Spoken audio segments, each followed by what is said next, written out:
பார்த்து வருகிறோம். 1996 திருப்பரங்குன்றம் மலை உச்சி தூணில் தீபம் ஏற்ற வேண்டும் என நீதிபதி கனகராஜ் கூறவில்லை என்று நீதிபதிகள் கூறியிருக்கின்றனர். கூடுதல் விவரங்களை செய்தியாளர் கருணாகரனிடம் கேட்கலாம். கருணாகரன், விவரங்கள். சிவரஞ்சனி, அதாவது அந்த திருப்பரங்குன்றம் மலை உச்சியில் உள்ள தீபத்தூணில் தீபம் ஏற்ற வேண்டும் என்று தனி நீதிபதி பிறப்பித்த உத்தரவை ரத்து செய்ய கோரி தாக்கல் செய்த மேல்முறையீட்டு மனுக்கள் இன்று நீதிபதிகள் ஜெயச்சந்திரன், ராமகிருஷ்ணன் அமர்வில் விசாரணைக்கு வந்தது.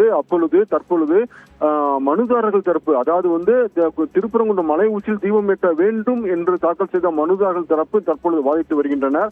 அவ்வாறு அது கூறும் பொழுது, அதாவது திருப்பரங்குன்றம் மலை உச்சியில் தற்பொழுது ஏற்றப்படக்கூடிய உச்சி பிள்ளையார் கோவில் அருகே உள்ள தீபத்தூணை தவிர்த்து வேறு இடத்தில் தீபம் ஏற்ற வேண்டும் என்றால் கோவிலுக்கு சொந்தமான இடத்தில் எந்த இடத்தில் வேண்டும்னாலும் தீபம் ஏற்றலாம்.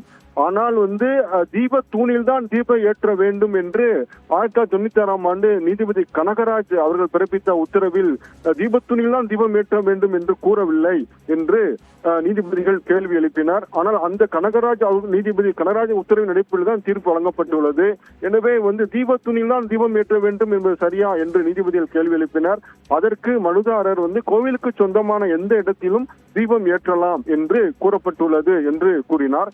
மேலும் இது தற்பொழுது உள்ளது ஒரு 100 ஆண்டுகளாகத்தான் கோவில் நிர்வாகம் இந்த உச்சி பிள்ளையார் கோவில் அருகே உள்ள தீபத்தூணில் தீபம் ஏற்றுகிறது. ஆனால் அதற்கு முன் எந்த இடத்தில் அவர்கள் தீபம் ஏற்றினார்கள் என்ற கேள்வி எழுகிறது. மேலும்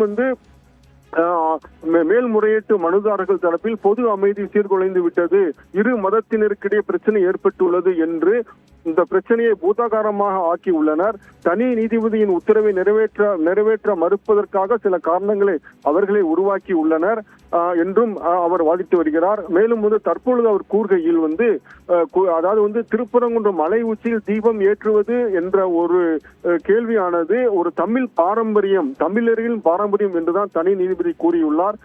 குன்றின் மேலிட்ட விளக்கு போல் என்றும் அவர் அந்த நீதி தீர்ப்பில் கூறியுள்ளார். எனவே அந்த கார்த்திகை மாதத்தில் குன்றின் மேல் விளக்கு ஏற்றுவது தமிழர்களின் பாரம்பரியம். அந்த பாரம்பரியத்தை மீட்டெடுக்கும் வகையில் தான் தனி நீதிபதி உத்தரவு பிறப்பித்துள்ளார்.